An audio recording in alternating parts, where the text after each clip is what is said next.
everybody. Thank you very much for being here. My name is Martin Chalette.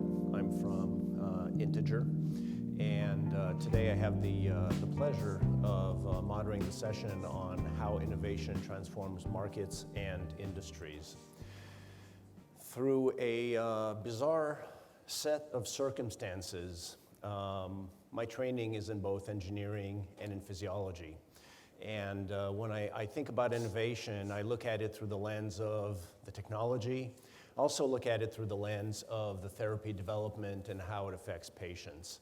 And during this talk, we're going to have the privilege of hearing the perspective from John and Jordy on the matter of innovation. So, I think if I take a second to think about innovators who transformed the world, I think that we're pretty lucky.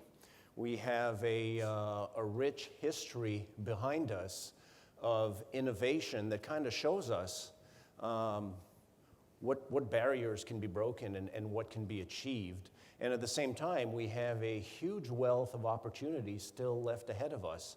So I think we're in a golden age of medical device development. I think that the future is great, and innovation plays the central role in making that happen.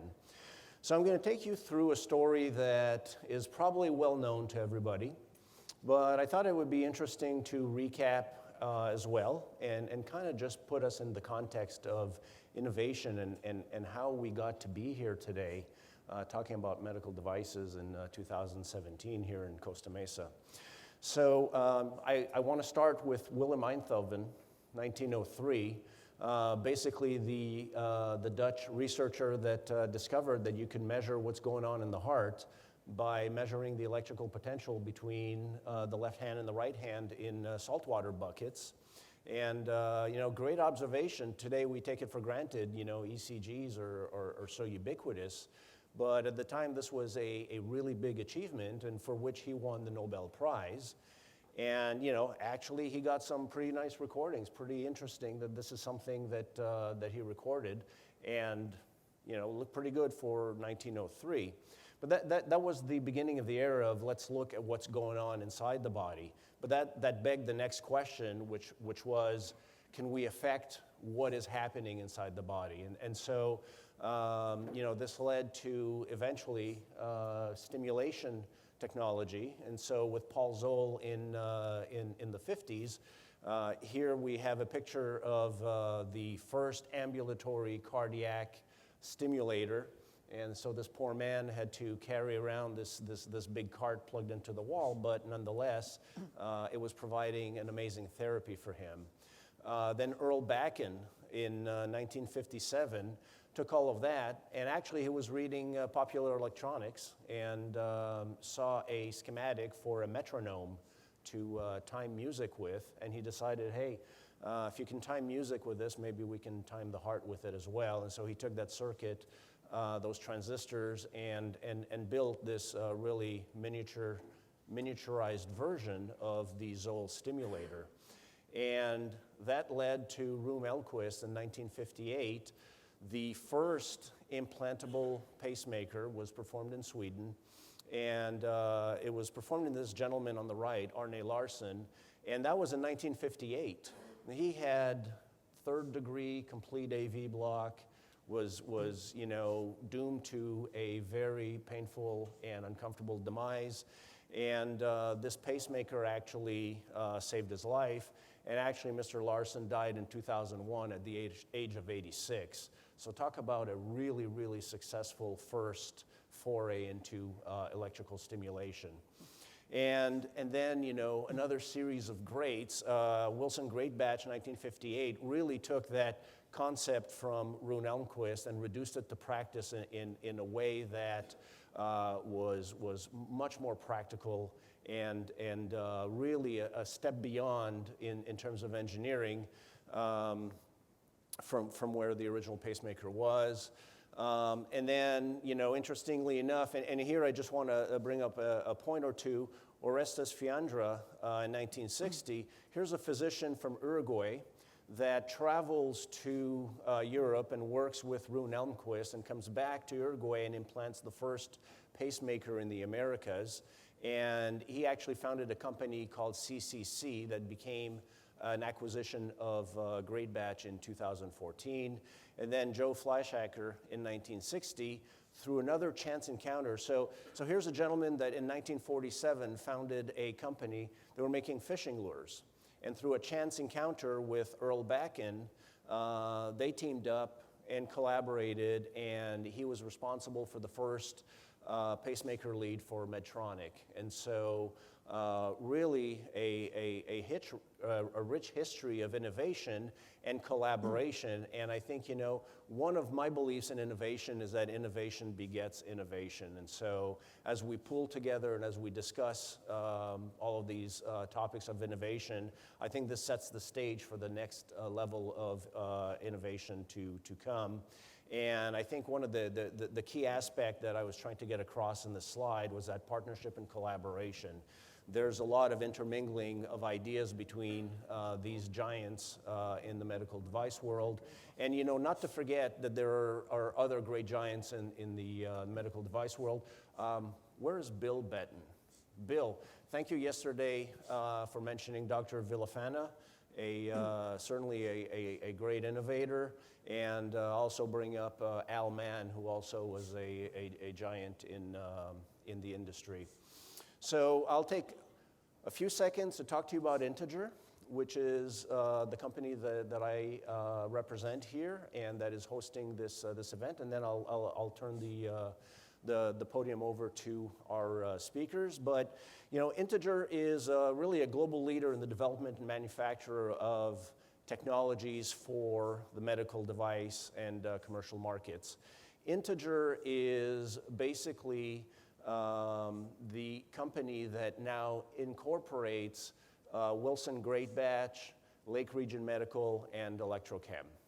And so, really we have a vision to enhance patients' lives. And that vision is, we see that as being accomplished in a strong partnership with our customers and really providing leadership and innovation and helping create breakthroughs in the medical device markets. We're experts at custom design, product design, development, and manufacturing. And I think, in mentioning Integer, I should mention our 6 core values that are in every people's cubicles and in every people's office back at Integer, which is integrity, respect, teamwork, customer focus, communication, and innovation, and which that last bullet is why we're all here today. So we have 70 years of partnership and collaboration experience in contract design, development, and manufacturing. Last slide on Integer. We're a $1.4 billion company.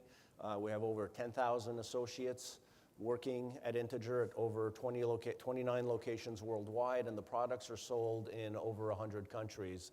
The spread of portfolio ranges from cardiac rhythm management to and neuromodulation, cardiovascular, advanced surgical and orthopedics, as well as energy and military applications. So having said that, I will introduce our 2 speakers. The first speaker is John Parker, and John Parker is the Senior Director of Product Development at Nevro. And, I'll let you read what's up there, but I think what's interesting is what an innovation and what a disruptive technology Nevro was when it came out, roughly 10 years ago. What a lesson the pain management world had when Nevro came out and basically showed that the status quo of tonic spinal cord stimulation, that there was a lot of room for innovation and a lot of room for improvement. And so thank you, Nevro, for making the rest of the industry uncomfortable and really pushing the innovation to kickstart again. And our other speaker is Jordi Paramon, and he is Director of Medical Devices at Verily Google. Jordi is a very prolific inventor with over 50 patents and numerous other patent applications. And I think that, I'm really looking forward to Jordi's talk, because what bigger giant to help us in innovation in the medical device space than Google, who has transformed the world for all of us. So thank you very much, and I will leave the floor to John Parker and for his presentation. Great, thank you. You're welcome. There you go.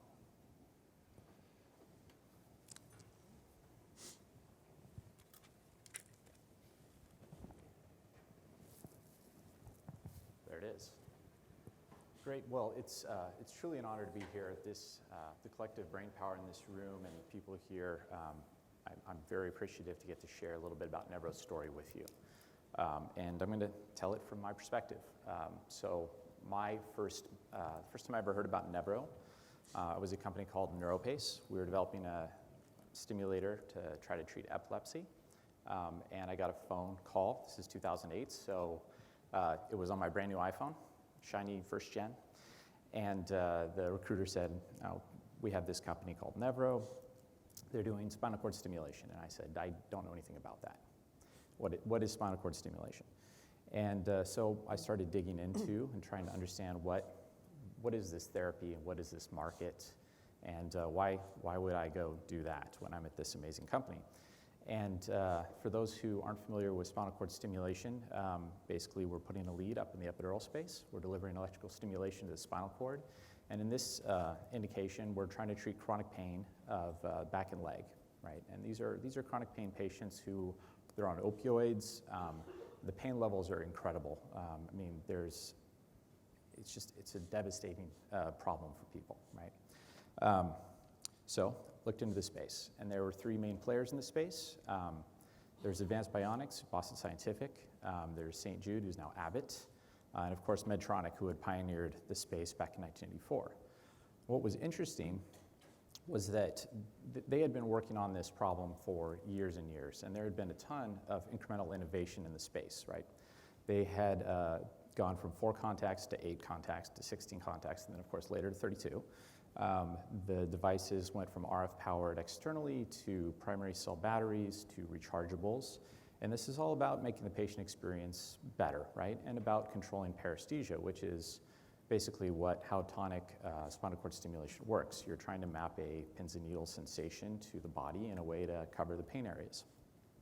So these were all refinements around controlling that paresthesia.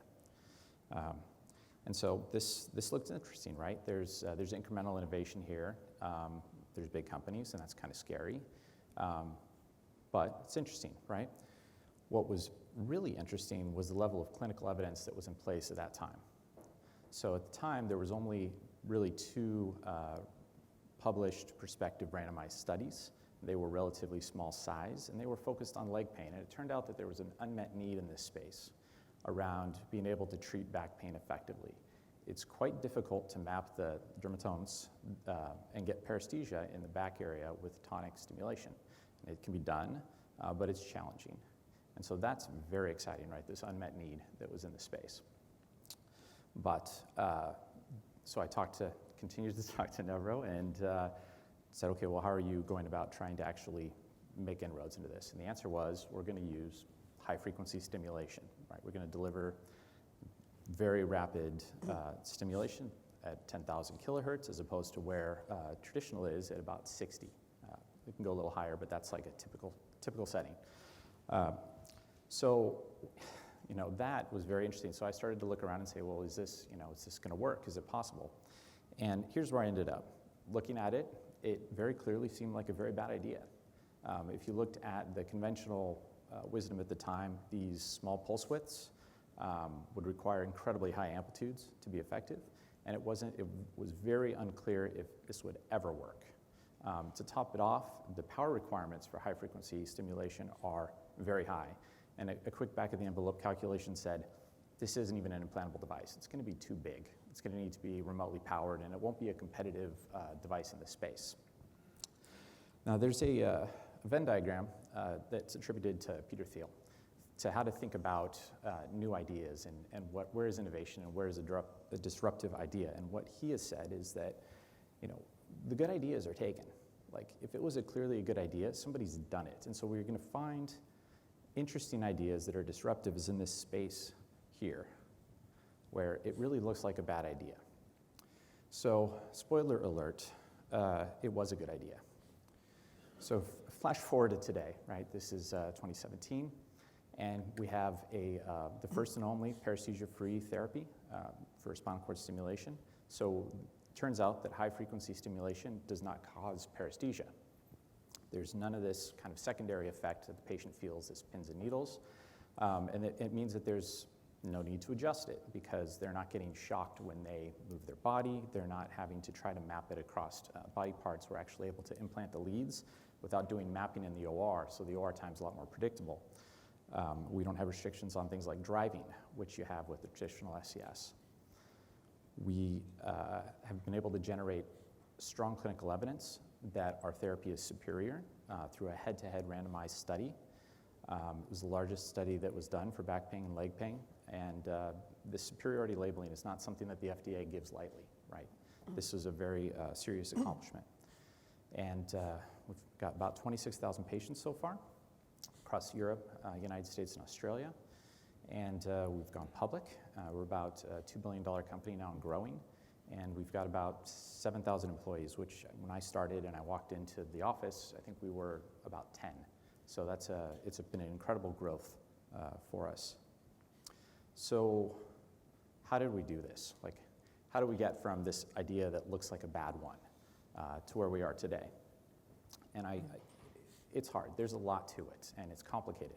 But if I have to break it down, which I do for this presentation, break it down into two areas. The first is strategy.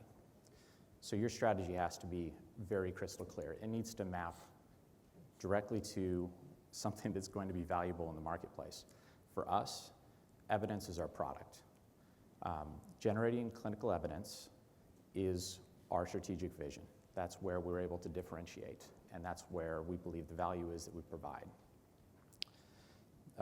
When we're relentless about this, like we are relentlessly focused on clinical results, patient-focused, and then making sure that we document them in a very clear way.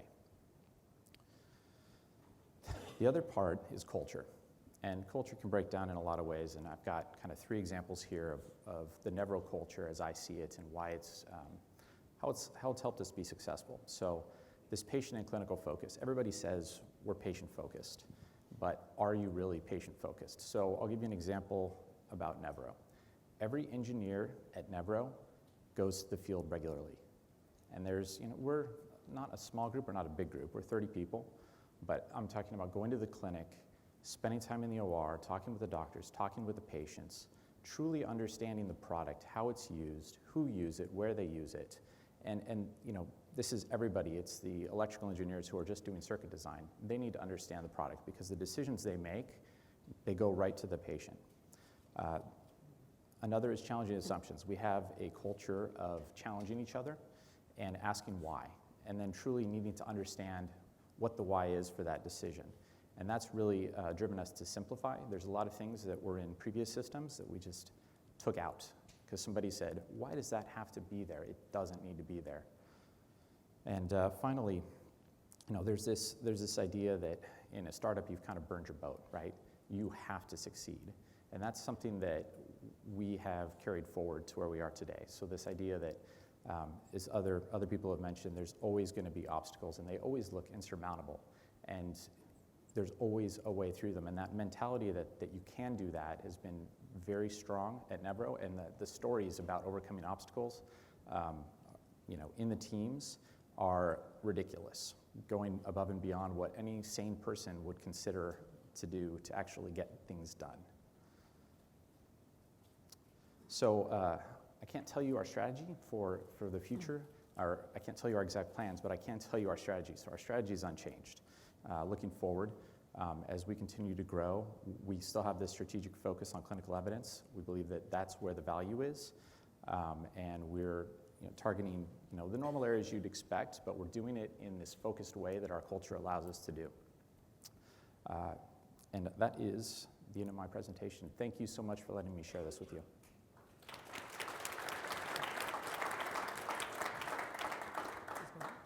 I have one question for John. Sure. John, when you started, there was 10 employees at Nevro. Now you're at 7,000. 700. 700. Sorry, I misheard you. That seemed like a lot. But in that time of enormous growth, how have you seen the innovation process change within the company? Compared to the early days, how do you capture the innovative ideas and that your team come up on a day-to-day basis?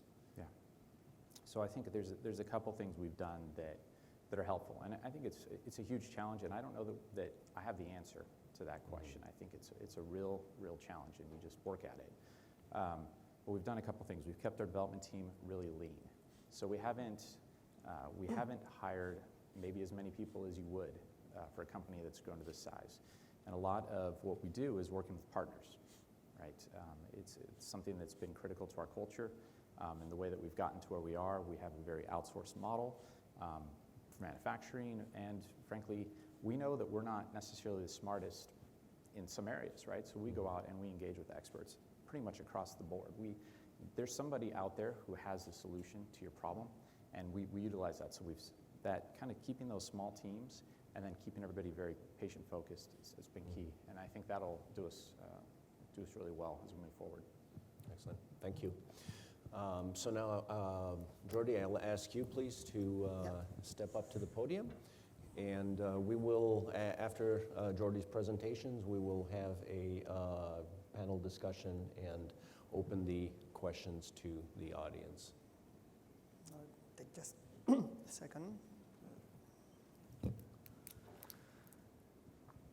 All right, so good morning, everybody. My name is Jordi Peramon, Director of Medical Devices at Verily. Verily, formerly known as Google Life Science. And the topic of my talk today is trying to sort of think about opportunities of innovation in the medical device space through partnerships that were seen very unnatural just a few years ago, that is trying to partner with a big pharma and high tech.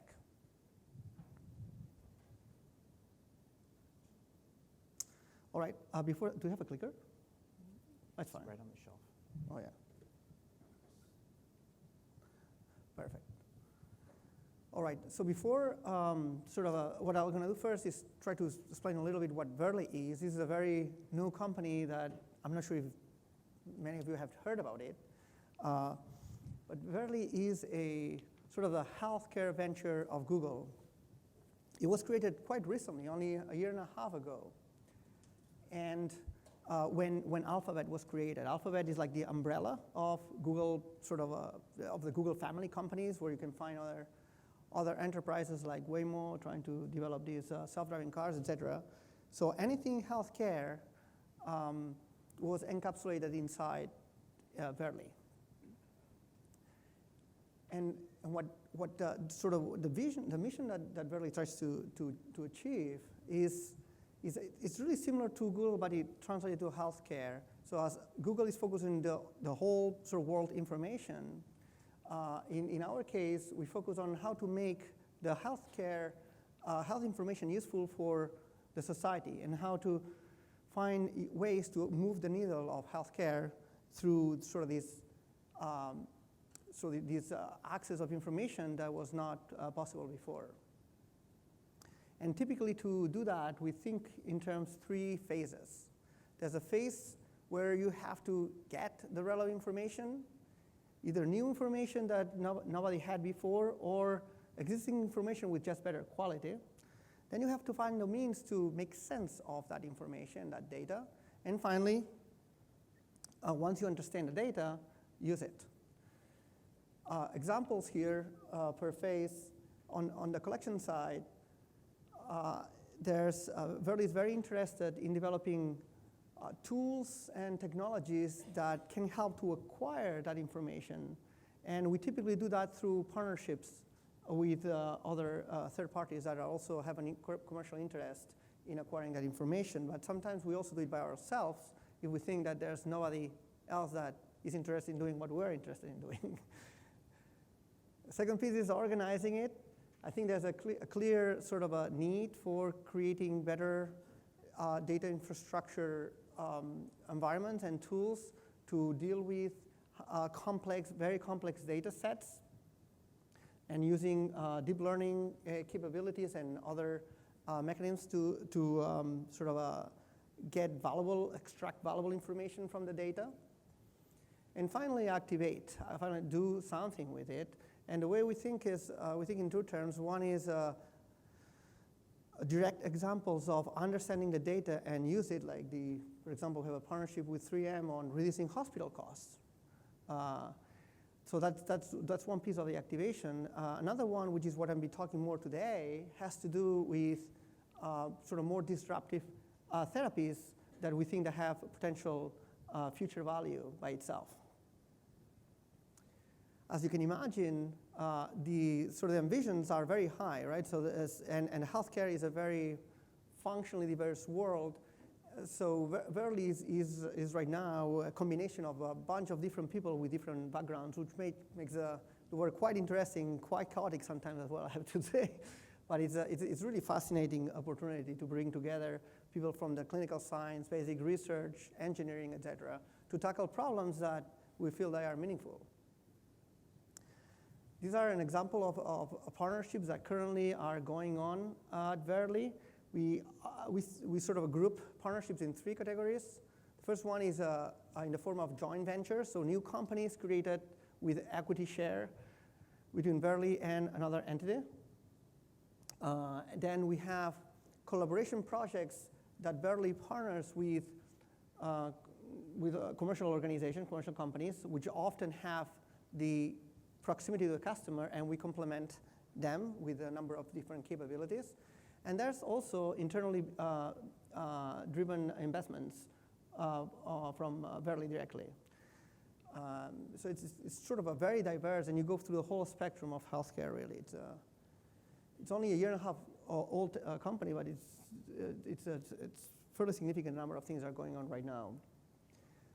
So let me focus on the main area of the talk today, which is how I think medical devices could benefit from working together or much closer with the traditional big pharma and biologics and high tech.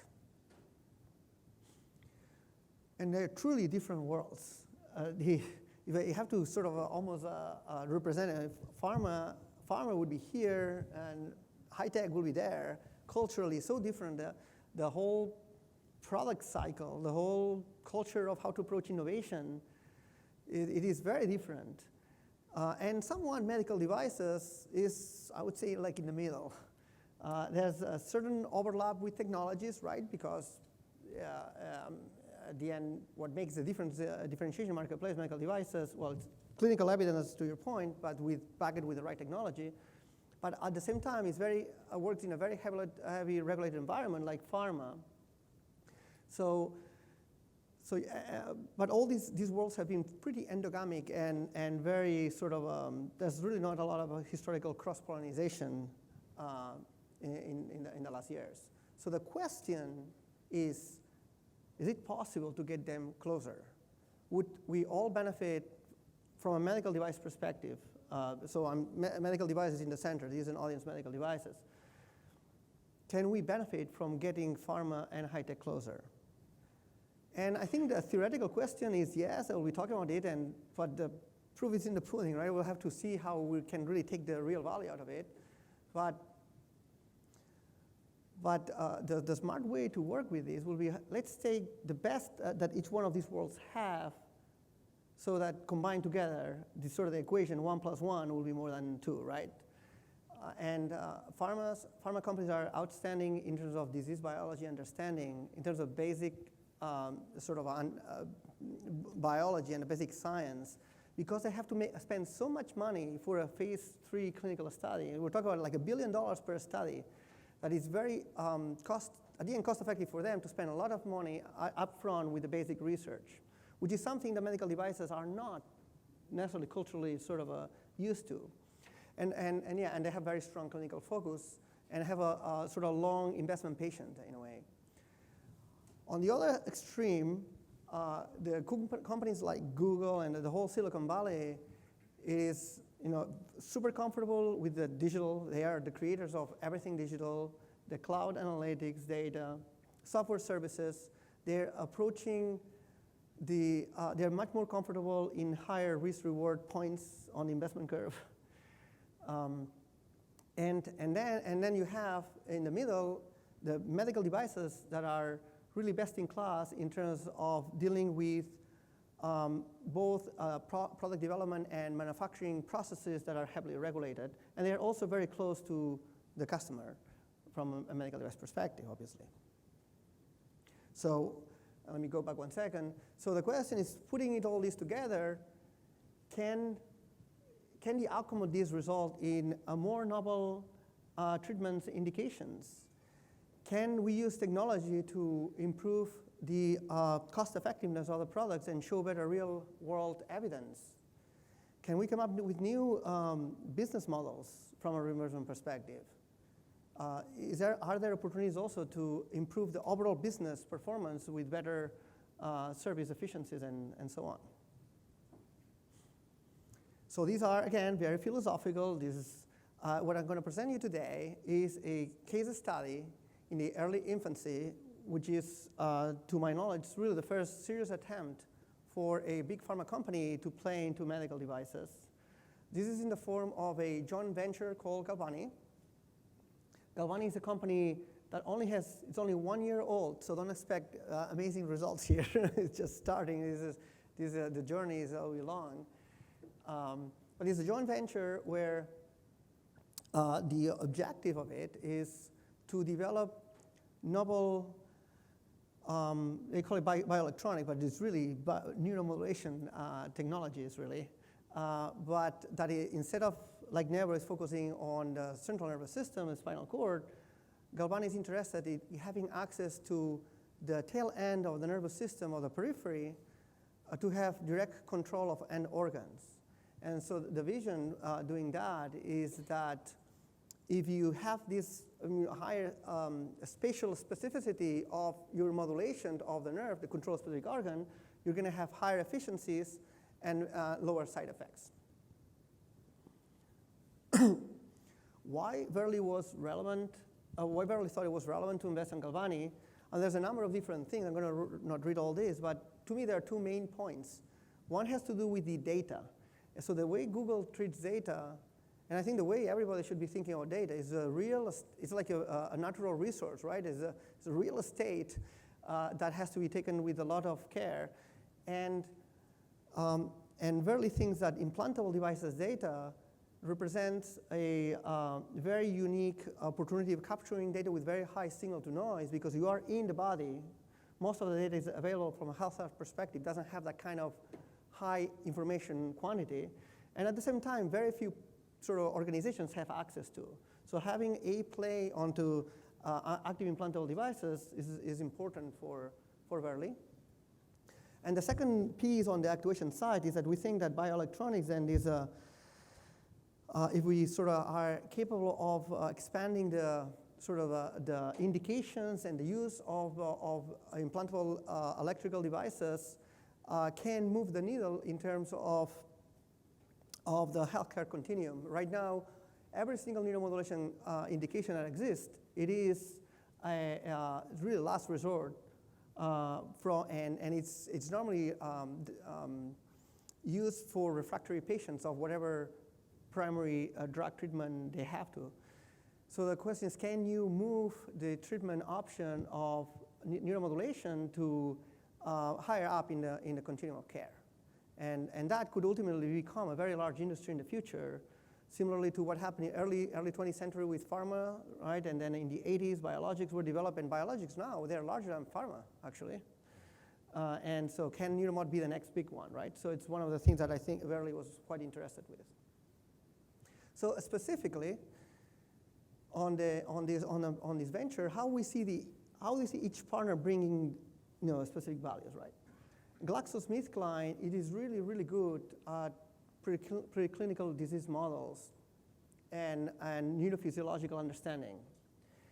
And I worked for many years on different companies in this medical device space in R&D, so I've been very close to innovation. I've never really seen that level of attention to the fundamental basic understanding of the science underneath the treatment. And that is really what GlaxoSmithKline brings. They also bring something interesting too, which is a completely different market perspective that is very unusual if you come from medical devices in terms of how you think in terms of scaling up. Verily is very good at data analytics, and of course, we're part of Google, so we have a very privileged access to the Google Cloud platform as a platform for data management, develop clinical software. Verily is also very good at miniaturization technologies, making things very, very small, user interfaces, etc. And then you have Galvani that encapsulates all these into that's the manufacturer of record that will be the one in charge of developing the technology platform jointly with the rest, and commercializing it and build all the commercial channels. So what we're sort of envisioning to have at the end of all this is a novel company that can bring to the market novel peripheral neuromodulation therapies that don't exist today, that are treating diseases that don't have a good treatment today, that are potentially very synergistic with drugs. It may be hard to find a solution where Neuromod works by itself, but having synergies with drugs to provide a very objective evidence of how working both together, it's better, I think will be quite relevant as well. Any one of these indications should have good MOA understanding and biomarkers, which is, again, one of the problems that we're facing historically in this space, because we don't really have a very good way to close the loop with proper biomarkers. Cloud analytics, boosting both therapy and business efficiencies, user friendliness. At the end of the day, patients don't feel like they have to use a device because it's too invasive, or they feel very threatened, they're not going to be successful. So all these things together. And what we hope at the end of this too is to have access to implantable data that we do think that one day can be extremely valuable. So this is a journey. It's just starting. This is a 7-year sort of a funding. This is a startup very, very strange, right? Because normal startup with phase 1, so right now from the get-go, this is a 7-year funding, well funded by large companies. It's just starting. But for now, it's been a really, really interesting journey, having to sort of witness every day how the culture of pharma and the culture of Google blends together in trying to have a common purpose. And I hope this journey will result in something impactful to the world in the years to come. So with that, I finish my presentation. Thank you very much. Thank you very much. Thank you. This Do you want me to say it? Or? Oh, sure. Thank you so much for that. Extremely interesting, and I love that merger of thinking between the pharmaceutical and the device companies, and especially a giant like Google, and the power of the analytics that Google can bring to the medical device world. Do you foresee an evolution in medical devices where through connectivity we really offload a lot of the complex computations, complex sensor analysis, and complex analysis of electrophysiological signals that a device could collect, but really doesn't have the processing power to make efficient use of through some connectivity to Google in the background? Yeah, absolutely. I mean, I guess it's already almost coming up, right? So as long as you have a meaningful understanding of how this closed loop will work, right? Because at the end, you want to process information to do something, to improve the therapy at the end, right? But absolutely, I don't have any doubt that all devices will be connected very soon. And then the question derived from that is where the money is going to be, right?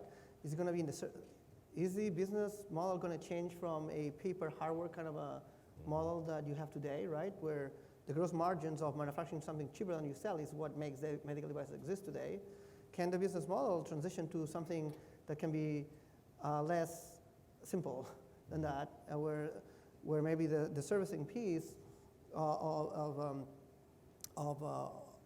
the therapy may actually become payable as well. But there's a lot of barriers to break on that regard, on the reimbursement, et cetera. But I think there's a lot of interesting opportunities that can happen in the future. Agreed. Thank you for that. Now, taking a step back, I'd like to ask both of you a question. You both come from highly innovative companies, a lot of great work going on, certainly pushing the envelope in multiple respects. Taking a step back and looking at the medical device industry as a whole, as I said earlier in my opening remarks, I feel like the sky's the limit in terms of the possible applications that we haven't even tapped into yet. However, I feel that innovation isn't happening as fast as it could or as fast as it should. So my question is, what are the roadblocks from an industry perspective that we should be addressing in order to really promote and drive innovation? Yeah, you want to answer? Go ahead. No. Well, I mean, there's a number. It doesn't help to have a very strict regulatory, for the right reasons as well, because we deal with safety as well, right? Not just efficacy, but having a very strict regulatory agency that sometimes doesn't keep up with the pace of innovation, it can be problematic, right? The whole just cybersecurity issue that happened recently, et cetera, is an example of a problem of syncing up regulatory with real innovation. So that's one aspect. But I think to me, the main problem I see I work with both small and large companies, and I work in a company, I'm not sure exactly if it's small or large, it's like halfway.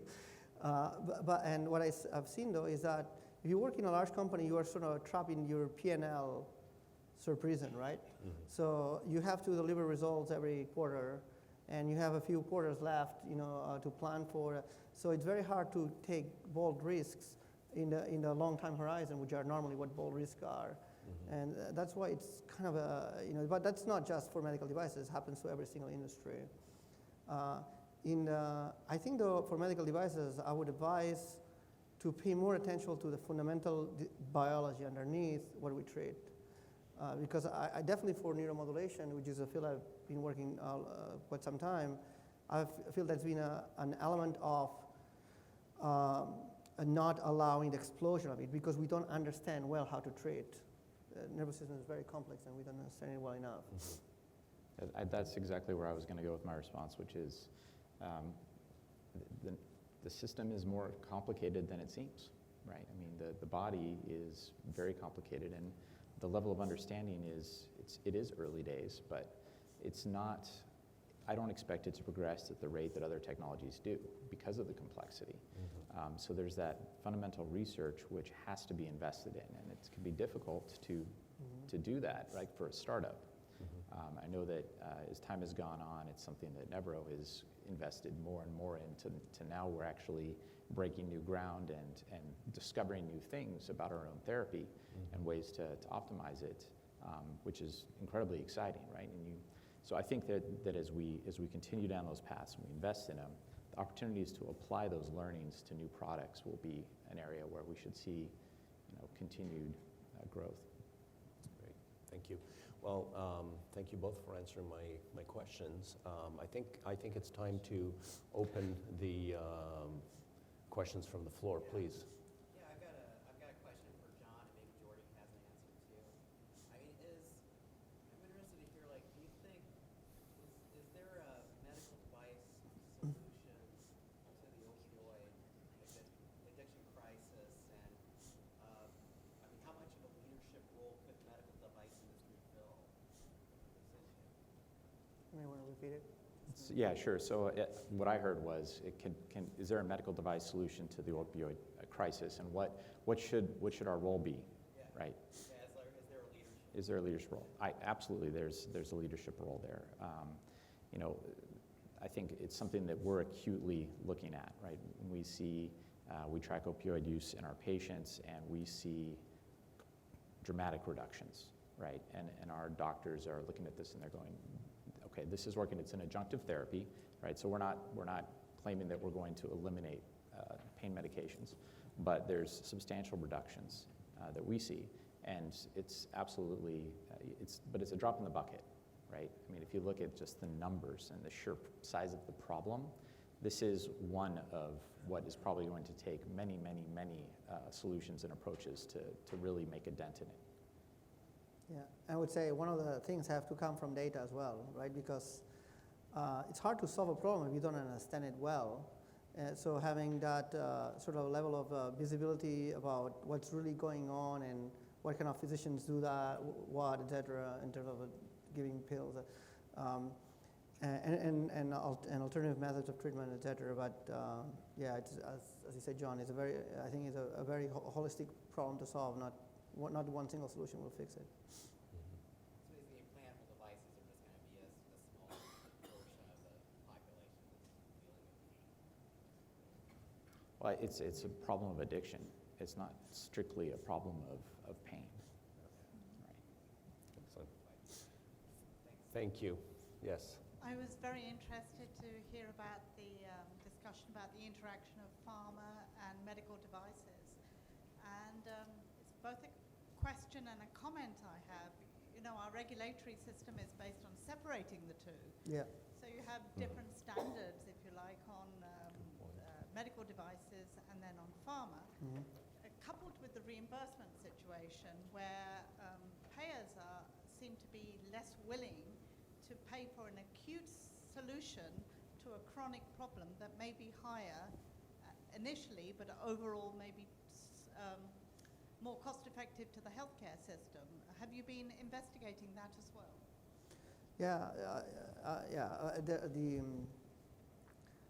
The whole reimbursement system is also, I think, a very good subject of improving the way they optimize themselves, right? Because just very simple, and it's not. So one of the things in the past, I was part of one of the first rechargeable. When you mentioned the first rechargeable systems, implantable systems, that had an obvious cost effectiveness if you assume that the treatment will last more than, I think the zero crossing was after 3 years or something like that. So even something that a primary elementary school kid will understand, for some reason the healthcare system is so complicated that simple logic would not apply.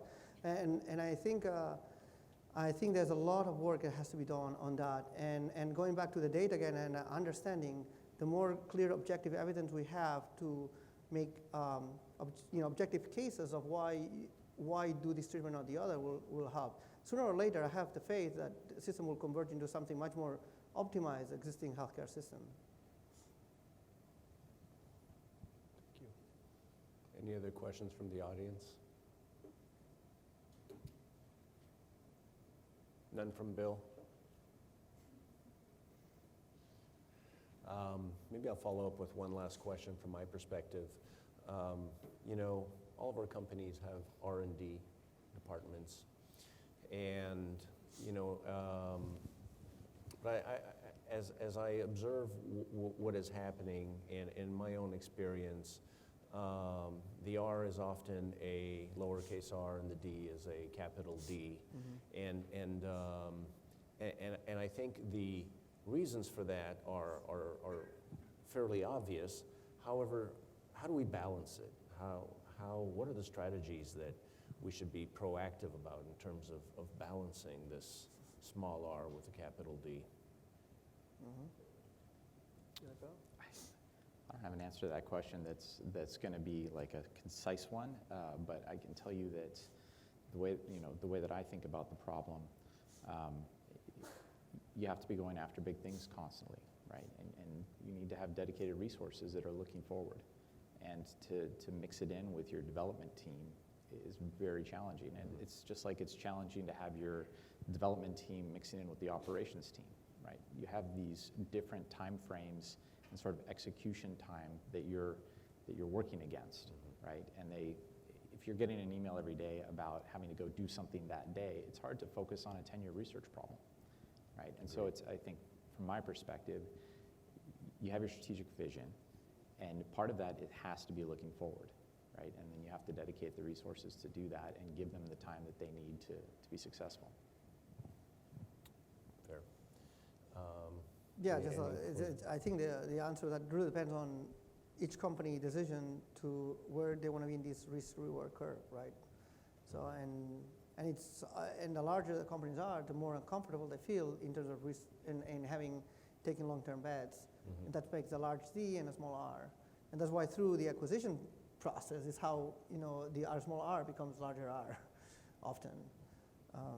So, yeah. Agreed. Good point. Thank you so much. One last question, one last opportunity.